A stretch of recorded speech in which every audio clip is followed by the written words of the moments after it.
Hey, what's up, everybody? Welcome back. Brandon again, and we're in the car. It's kind of obvious. I don't know why I feel the need to say that we're in the car. You guys can obviously tell that we're driving. But I wanted to make a video follow up. I think it could be a good topic to talk about, only because a lot of you guys mention it in a lot of my videos. And it was true in the video I put up yesterday. So in the video I put up yesterday, I called it squats and deadlifts. Not feeling it today. And you guys know a lot of times when I put up workout videos, I'm very hard on myself. I'm very hard on myself when it comes to form, when it comes to energy, intensity. I'm very self-critical all the time. You know, a lot of you guys perceive this as being humble. A lot of you guys perceive this as me being really down on myself. And a lot of you perceive it as, I hate myself and I want to kill myself. Why am I even living? Well, maybe that's taking it to a little bit of an extreme, but sometimes people are like, we're really concerned about you. Are you sleeping enough? Are you eating enough? What's going on? I hope you break out of this funk soon. And I really want to address it only because I think it's mostly my own fault for conveying this kind of message. The one that I'm never really satisfied. So I thought I'd go ahead and give you guys some background information on why I am the way that I am when it comes to this. So for a little bit of background information, a lot of you guys know that I used to play basketball. I played in high school. I went to college to play basketball. I don't consider myself being very good, even though, again, I went to college to play. But this really kind of stems from when I first started playing. Now, growing up, I moved around a lot. My dad was in the Navy. I lived all over the country. I lived overseas for about 5 years. So I was always moving a lot, and I never really found a place that I would really consider home. And that is until I moved to Virginia the third or fourth time, and that's where I ended up graduating from high school. So that's where I consider my hometown, even though, again, I've lived all over the place. And as part of this, I've played a lot of sports growing up. I played soccer, and that's American soccer. I played lacrosse. I played baseball. Obviously, I played basketball. So I played a lot of different sports, but I never really found one that I was really, really good at. And a lot of these sports is more of just as a way to have fun and playing with friends. And that is until I got to high school and a bunch of my friends decided we were going to go all try out for the basketball team. And prior to that, I didn't really have any experience playing organized basketball. I think I might have played a year or two tops. So for this, I still wouldn't consider myself very good. And I'm being honest, back then, obviously I wasn't very good, but I was tall. And I was actually told by the coaches the only reason I made the team was because they viewed me as a project. They said, honestly, if you weren't as tall as you were, we wouldn't have taken you. We looked at you as a project, and we had kind of a height guideline that we would basically take anyone that was at least a certain height. And that really stuck with me, and I didn't get a lot of playing time my freshman year, and I worked my ass off because of it, because I had a lot of people telling me, you're not good at what you're doing, why are you even playing? You're never going to do anything, you're never going to accomplish much in this sport.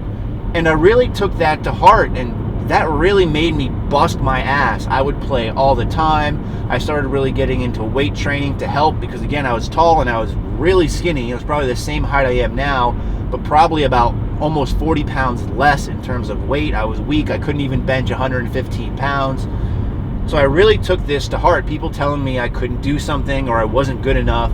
Played a lot of summer league basketball. I went to a lot of camps. I really worked on improving myself. And the next year, I went from someone who maybe played 1 to 2 minutes a game to someone who started every single game the next year and never came out, just because I really put in that dedication. And then I started playing against bigger and better competition, and I really saw that, hey, you know what? I'm still kind of at the bottom of the barrel. There's a lot of room for improvement, and that really drove me forward. And going into my sophomore, junior, senior years, I shouldn't say senior because that's going to kind of go against the point I'm about to say, but my sophomore and junior year, I was really the only underclassman that got any significant playing time. And I always had bigger kids, that were all-stars who always played organized basketball. I had a coach that used to ride my ass all the time, and he rode my ass because he wanted me to get better, and that was his way of motivating me. And you know what? It really worked. It motivated me, and I continued to get better. I continued to push myself and really strive to be the best that I could be. And then my senior year came around, and obviously I was one of the older people on the team. I probably had the most experience out of most of the people on the team, again, going back to the previous years.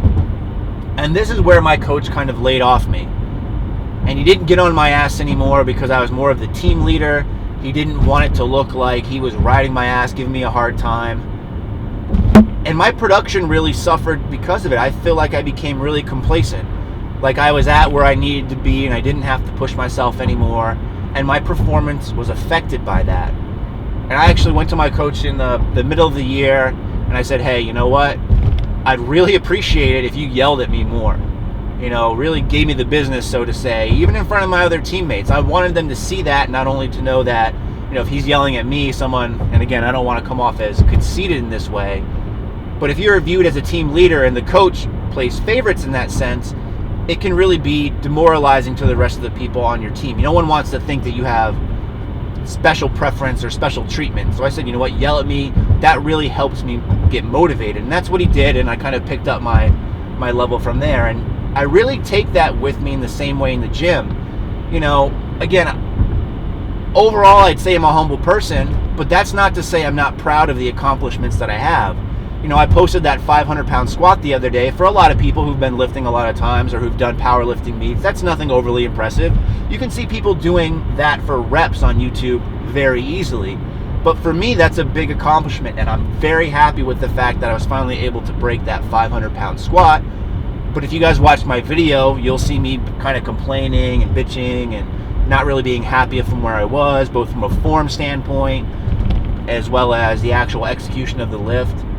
And I think a lot of you guys misconstrue that for me being unhappy or miserable or never satisfied. And I just look at it as a way for me to personally think in my mind, all right, that's good, but I can do better.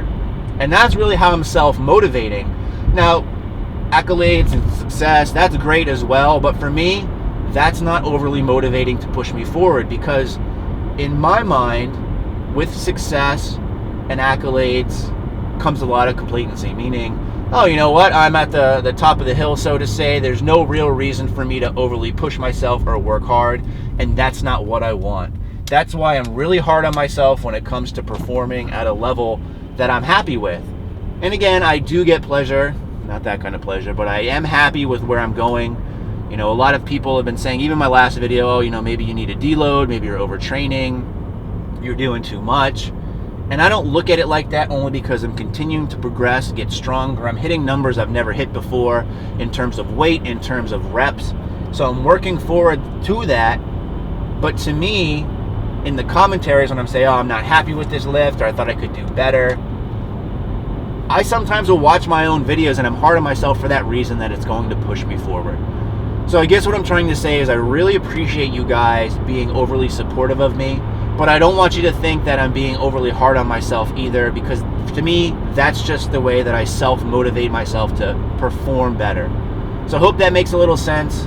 Let me know how you guys like to be motivated, if it's, you know, positive reinforcement, if it's negative reinforcement, maybe a mix of both. But I think that's something very important, not only for yourself, but also when you're trying to help other individuals. Different people respond to different things, and there's no easy or simple way to do the same thing for everybody. So, appreciate you guys watching. I'm going to keep on driving in, and in the meantime, stay big.